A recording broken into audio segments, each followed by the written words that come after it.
Welcome to Sisterhood Sharing Sessions, Inc., a women's learning and empowerment social network comprised of women committed to empowering all women through sharing knowledge from life lessons learned, and known as Sisterhood Share Club contributors.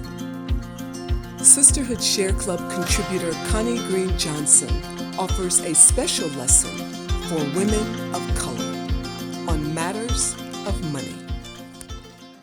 I want to really speak honestly about Money 101. I think most of the time, women of color aren't really taught the value or the actually how to really take care of yourself. And so today is what I want to just for a short while talk about how I got on this journey and why it's paid off for me. At 39 years old, let's back up. Let's start when I was 11. I had a grandfather that always taught me to value money. Told me not to worship it, but to value money.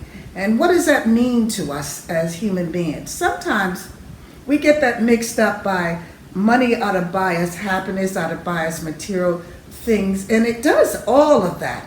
But it should do a lot more than that. It should bring a certain level of comfort to your life as you grow older in the United States or in life, period.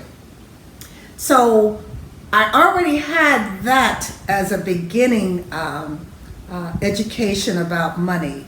But then when I was 39 years old, I became good friends with a good friend of mine, Robert Frillick, who was a doctor, and we used to sit around and drink coffee. And he said, "Connie, what do you do about your money?"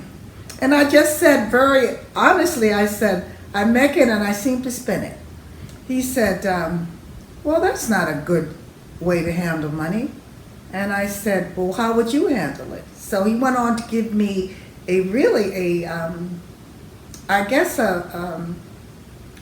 sort of lesson in how he has handled his money.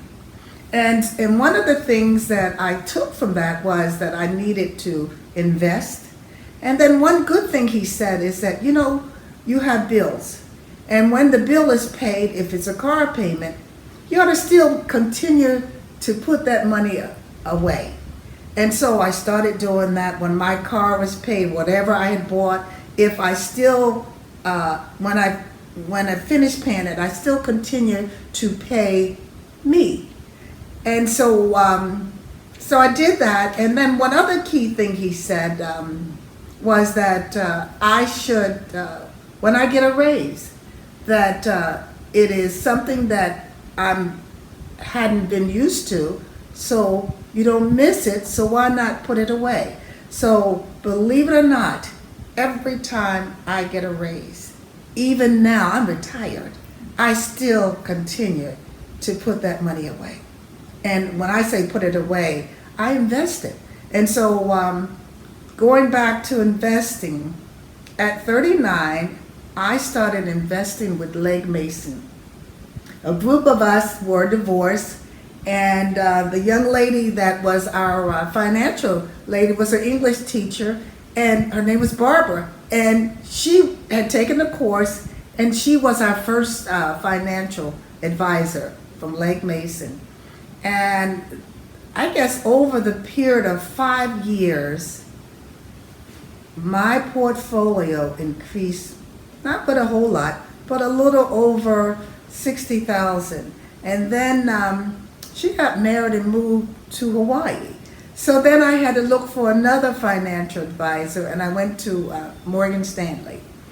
And I kept Morgan Stanley for several years, and then after 9/11, Morgan Stanley became, I thought, cost prohibitive in terms of what they were charging me.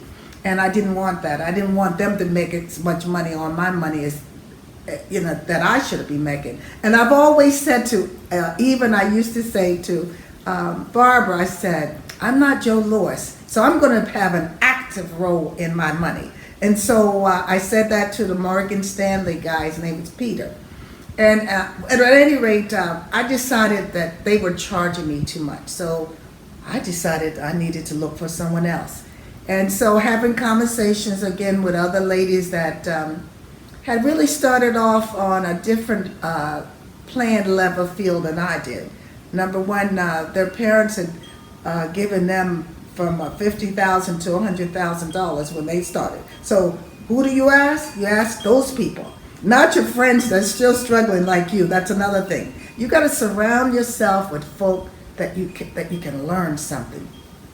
So I found out that I like Raymond James, and so I then moved. This is my third financial company. I moved my money, sounds like a lot, but it was mine, to Raymond James. And Raymond James had, in fact, I still have them, but I just have a different financial advisor. But Raymond James, I became real close with my financial guy in Wilmington, Delaware. And when I moved to North Carolina, I still had him. And what he did, he would fly down to Charlotte and then rent a car, come see me for about an hour, and then see other clients in the area, and then drive to Atlanta and then Florida, because that's where the home office is. But I think he got to the point where, nice guy, but he wasn't listening to me.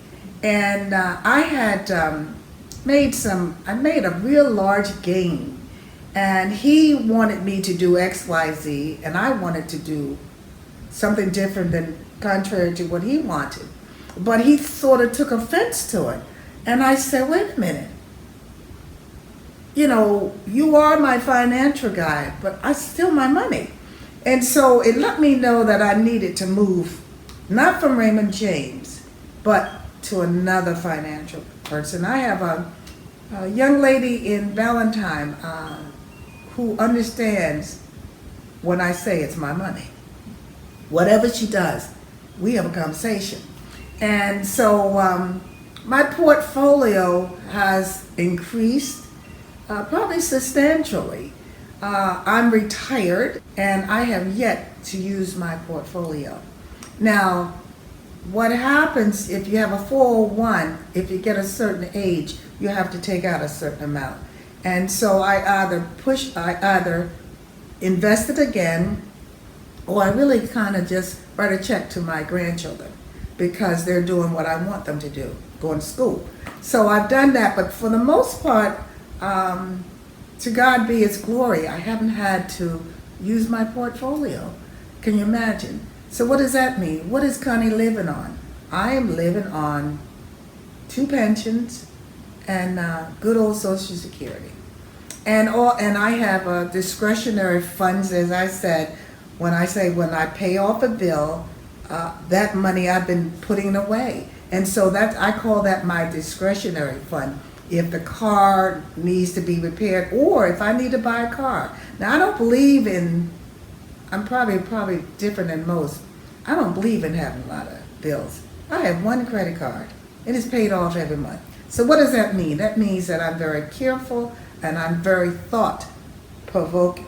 I think about what I'm buying because I know at the end of the month, Connie Green-Johnson needs to pay that off. Now, it's not required, but that's how I operate in my business of handling my money. So I want to say to sisters more than anything, I want to yell to them from the top of the roof that money doesn't buy happiness. It makes it comfortable, but it doesn't buy happiness. Because if you don't have it and you can't make your bills, you're not going to be happy. Now, I believe in a lot of, I call it shopping therapy. I call it retail therapy. Now, do I partake in that? Yeah. But guess what I do? I have a conversation in my head before I walk in that store. And that's a lot of times, believe it or not, I would get it home, look at it and say, do you really need it? And for the most part, I'll take it back. And so that's my retail therapy. Now, does everyone operate like that? No. But you realize the markup on clothes is like 100 to 200%. And I was in Paris in 1997 or whenever. And one of the things I learned in Paris is that the young ladies have one super expensive black black skirt and a black jacket and several blouses. And that's it. And maybe an after 5. That's what they invest in. Our closets are they're overflowing. Now, if you look in my closet, you probably see there's a lot of clothes. But there really isn't. Because that collection in my closet is over a period of more than 30 years.